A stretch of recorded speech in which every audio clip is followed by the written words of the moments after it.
তো আমি এখানে বসে আছি, মা রান্না করতে গেছে। আর দেখো কি সুন্দর ঠান্ডা হাওয়া দিয়ে ঝড় বৃষ্টি হচ্ছে। মানে একটু আগে এত ঝড় বৃষ্টি হচ্ছিল, পুরো সব গাছ উল্টে টুলটে গেছে। এইদিকে আমাদের তুলসী গাছ উল্টে গেছে, যা আমরা গাছ বসিয়েছিলাম তা সব আমরা ভালো করে ঠেসান দিয়ে রেখে এলাম। আর দেখো এইখানে একজনদের গাছ পুরো উল্টে তার সঙ্গে আরও গাছ পড়ে গেছে।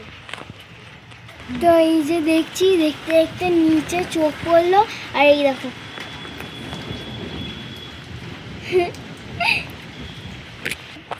তো দেখলাম এখানে একজনদের গাছ উল্টে পড়ে গেছে, আর আমাদেরও তো উল্টে গেছে। কোনোভাবে ইট দিয়ে ঠেসান দেওয়া হয়েছে। চলো তোমাদের দেখাই। এই দেখো তুলসী গাছগুলোকে ইট দিয়ে দিয়ে রেখে দিয়েছি, বুঝেছে? আর সুন্দর হাওয়া দিচ্ছে। Hey guys, good morning everyone. আজকে শুক্রবার আর ঘড়িতে বাজে এখন ঠিক 1:45।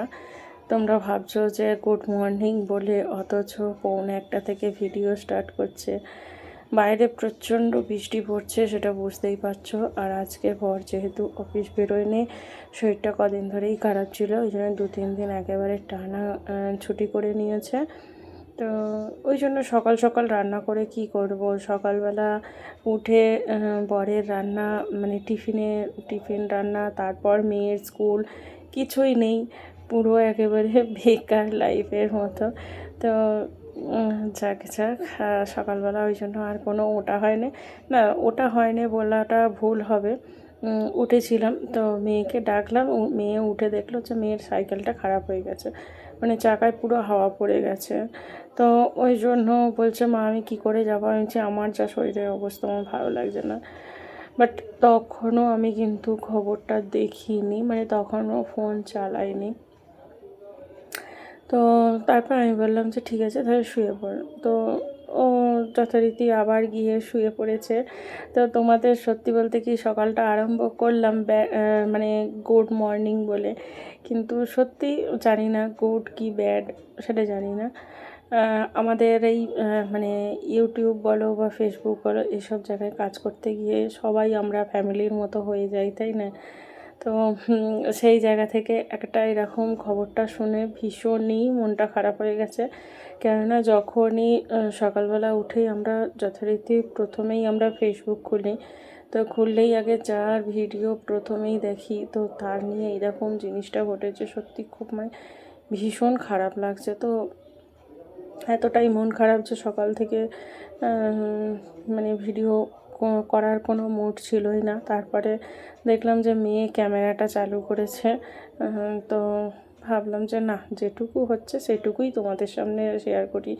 কেননা আমার ব্লগ ভিডিওটাই তো আমার লাইফস্টাইল। আমি সারা দিনে কী কাজকর্ম করি না করি, সেই সব সমস্ত কিছু, কি খাই না খাই, মানে সমস্ত A to Z পুরো লাইফস্টাইল, পুরো চলাফেরা, ঘোরন পেরন সমস্ত কিছু তোমাদের সঙ্গে শেয়ার করব। তোমাদের সঙ্গে আড্ডা, তোমাদের সঙ্গে গল্প, তোমাদের সঙ্গে সমস্ত কিছু নিয়ে চলবো বলে, তোমাদের সঙ্গে পথ চলবো বলেই তো আজকে আমি আমার এই চ্যানেলটাকে মানে ওপেন করেছি। কেননা একা একা সেই সারাদিন সকাল থেকে একা একা কাজকর্ম, তাই ভাবলাম যে তোমাদেরও সাথে নিয়ে একেবারে দিনটা শুরু করি। তো ওইদিকে দেখলে ভাত বসিয়ে দিয়েছি, আর একদিকে ডিম সিদ্ধ বসিয়ে দিয়েছিলাম। আর তারপর বর বললো যে একটু নুন চিনির জল করো। তো মেয়ে বললো, মা তোমার হাতে নুন চিনির জলটা ভীষণ ভালো হয়। তো ওই জন্য ভাবলাম যে একেবারে 3 জনের জন্যই নুন চিনির জল করে নিই। তো মেয়ের, আমার, বরের 3 জনের জন্যই নুন চিনি লেবু দিয়ে একেবারে সুন্দর করে একটা শরবত করে নিয়েছি। আর এদিকে ভাত হয়ে গেছে, ভাতের ফ্যান ঝরিয়ে নিয়েছি। তারপর ডিমগুলোও সিদ্ধ হয়ে গেছে। মেয়ে বললো যে আমাকে দাও মা, আমি ছাড়িয়ে নিই। ওকেও আমি একটু একটু করে সমস্ত সংসারের কাজগুলো শেখাই, পড়াশোনা শেখাই, কিন্তু তার সাথে সাথে আমি শেখাই যে সমস্ত আমাদের সংসারে যা খুঁটিনাটি টুকিটাকি যা কাজ থাকে, কেননা মধ্যবিত্ত ঘরে কাজ করেই করতে হয়, নিজের শখও পূরণ করতে হয়, তার সাথে সাথে সংসারে সমস্ত কাজবাজও শিখতে হয়। তো সেই জন্য আমি ওকে একটু একটু করে যেটুকু যে মানে যা শেখানো তো সেটুকু তাই আমি শেখাই। তো ওই ডিমটা ছাড়াচ্ছে আর আমি এইদিকে কড়াতে আলুটা ভাজা বসিয়ে দিয়েছি, কেননা অনেকটাই বেলা হয়ে গেছে, বুঝতেই পারছো। তো যেহেতু বেলা করে ওটা হয়েছে, বেলা করে মানে জলখাবার খাওয়া হয়েছে, তো ওই জন্য বেলা করে রান্নাটাও বসেছে। তাও ওই জন্য একদিকে আলু ভাজা বসিয়ে দিয়েছি নুন হলুদ দিয়ে, আর এইদিকে মেয়ে তো ডিম ছাড়াচ্ছে, আর এইদিকে আমি আদা রসুনটাকেও শিলে বেটে নিয়েছি। মিক্সার আমাকে ঠিক করে দিয়েছে, কিন্তু তারপরেও আমি মিক্সারে করিনি। আমার মনে হয় আদা রসুনটা শিলে বাটলে, আদা রসুন কেন, যে কোনো মশলা শিলে বাটলে তার টেস্ট 1000 গুণ বেড়ে যায়। তো ওই জন্য আমি শিলেতেই আমি মশলা বাটি। আর এই যে শিলে বেটে, এটাও তোমাদের সঙ্গে শেয়ার করা হলো। আসলে প্রতিদিন ঘরদোর পরিষ্কার ছাড়াও কিছু তো কাজ থাকে যেইগুলো আমরা প্রতিদিন করি, সেগুলো হয়তো মানে অন ক্যামেরা করে করা যায় না। ওই জন্য প্রতিদিন চেষ্টা করি, আজকে হয়তো এই দিকটা দেখালাম, কালকে ওই দিকটা দেখালাম, কালকে হয়তো পরশু দিনটা ওই দিকটা দেখাবো, আবার তার পরের দিনটা অন্য দিকটা দেখাবো। তো এই রকমভাবেই তো প্রতিদিনের লাইফস্টাইল সমস্ত কিছু তোমাদের সঙ্গে শেয়ার করব। তো একদিকে আলু ভাজা হয়ে গেছে, ভাজা হয়ে যাওয়ার পর ডিমগুলোকেও ভেজে নিয়েছি। আর এইখানে কী বলতো, ডিমটা যখন ধুতে গেছি তখন জানি না কিভাবে হয়তো মানে তাপ্পি দেওয়া ছিল, দেখলাম যে পুরো খুলে গেল গিয়ে, আর ফাটা অংশটা পুরো বেরিয়ে গেল, কিন্তু ভিতরের যে পর্দাটা থাকে সেটা কিন্তু বেরোয়নি। তো ডিমটাকে তো সিদ্ধ করতে পারবো না, সেই ক্ষেত্রে আমি ওইটাকে ভেজে নিয়েছি। নেওয়ার পর আজকে যেহেতু এই সপ্তাহে ভালো আলু এনেছে, তো আলুগুলোকে ভেজেই তরকারি করলাম, যেহেতু একটাই তরকারি করব। আর আমি এখানে বসে আছি, বসে বসে বৃষ্টি দেখছি, জামা কাপড়গুলো এখানে গুছোবো বলে। আকাশের পরিস্থিতিটা তোমাদের দেখাই, দেখো খালি আকাশটা কালো করে আছে, জানি না হয়তো দুপুরের দিকে আবার একবার বৃষ্টি আসলেও আসতে পারে। তবে ওয়েদারটা খুব সুন্দর করে দিয়েছে জানো। তো একটু বসে তারপর ভাবলাম যে না, বেশিক্ষণ বসে লাভ নেই, একটু উপরে বিছনাটাকে মানে 2 দিন 3 দিন অন্তর অন্তর আমি একটু মানে এদিক ওদিক ঘুরিয়ে ফিরিয়ে একটু পরিষ্কার করে দিই, যেহেতু আমার নিচের ঘরের বিছনাটাই বেশি ইউজ হয়, তো ওটাই আমার সব সময় পরিষ্কার পরিপাটি থাকে। আর এটা আমার অত ভালো করেও পরিপাটি করা থাকে না।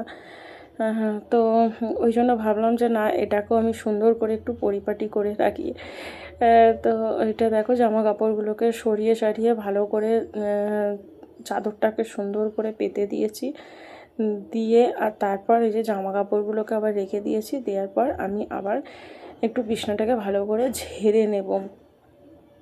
তো ওই জন্য, আর চাদরগুলো এত গুটিয়ে যায়, একবার বসলেই চাদরগুলো এমন গুটিয়ে যায় যে বলার মতো থাকে না জানো। আর কটা বালিশও রেখে দিয়েছি, যদি মনে হয় যে একটু মানে কেউ এসে গেলে কেউ যদি শুতে পারে কি বসতে পারে, একটু রেস্ট নিতে পারে, কেননা একটাই ঘর বুঝতেই পারছো। তো ওই জন্য আমি ভালো করে একটা বালিশও রেখে দিয়েছি, আর ভালো করে বিছনাটাকে ঝেড়ে নিচ্ছি। না, এখানে বসে খাওয়া দাওয়া পুরো সব কিছু হয়, তো মানে সকালে জলখাবার টিফিনটা হয়, তো ওই জন্য এখানে মুড়ি তরকারি এগুলো পড়েই থাকে হামেশা। আর এখান থেকে সুন্দর মানে ভিউটা সুন্দর আসে, যার জন্য বৃষ্টি হইলে এখানে বৃষ্টি দেখতেও আসি। আমি দেখো ওইদিকে ঘর পরিষ্কার করতে করতে এখানে কিন্তু আমার তরকারিটাও কমপ্লিট পুরো হয়ে গেছে, আর আলুগুলোকে ছোট ছোট করেই দিয়েছি, আর ভাজতেই তো অর্ধেক আলু সিদ্ধ হয়ে গেছে। তো তো এখানে দেখো তরকারিটাকেও ঢেলে নিয়েছি, নিয়ে গ্যাসটাকেও ভালো করে পরিষ্কার পরিচ্ছন্ন করে মুছে নিচ্ছি, কেননা রান্নার পর একটু গ্যাসটা মুছে নিলে ভালোই লাগে। আর আজকে কিন্তু কসবাই দিয়ে আর মুছিনি, যেহেতু একটা তরকারি হয়েছে আর অসুবিধেও হবে না এমনিতে। তো ওই জন্য একটু ভালো করে পরিষ্কার পরিচ্ছন্ন করে মুছে মুছে নিচ্ছে। আজকে কোনো কিছু ভিডিওটা জানি না কীরকম হয়েছে না হয়েছে, অবশ্যই জানাবে। তো আজকে যেহেতু ভিডিও করার ইচ্ছে ছিল না, যেটুকু করার ইচ্ছা হয়েছে সেটুকুই করেছি, সেটুকুই তোমাদের সঙ্গে শেয়ার করে নিয়েছি। তো আশা আছে যে একটু মনটা ভালো হলে আবার সুন্দর করে আবার পরে পরিপাটি করে আমি আবার ভিডিও দিতে পারবো। হলো আমার রান্নাবান্না তো কমপ্লিট হয়ে গেছে, তো তারপর খাওয়া দাওয়া যখন কমপ্লিট পুরো শেষ হলো তখন বিকেল 5টা একটু রেস্ট নিয়ে, আর বিকেলবেলা যেহেতু চা খাওয়ার অভ্যাস আছে সেহেতু একটু চা না খেলে শরীরটা যেন কীরকম একটা মানে একটা নেশার জিনিস, না খেলে কীরকম একটা হতে থাকে। তো ওই জন্য একটু নিজের জন্য 1 কাপ আদা দিয়ে তেজপাতা দিয়ে একটু চা করে নিয়েছি, নিয়ে আর এই কাপে ঢেলে নিলাম, নিয়ে চলো একটু আয়েশ করে বসে বসে চা খাই। চা খেতে খেতে চায়ের কাপ হাতে নিয়ে তোমাদের সাথে তাহলে ভিডিওটাও এখানে শেষ করছি। দেখা হবে অন্য একটি ভিডিওতে, ততক্ষণ অবধি সবাই ভালো থেকো, সুস্থ থেকো, সাবধানে থেকো। দেখা হবে নতুন একটি ভিডিওর সঙ্গে। আজকের মতো টাটা, গুড নাইট।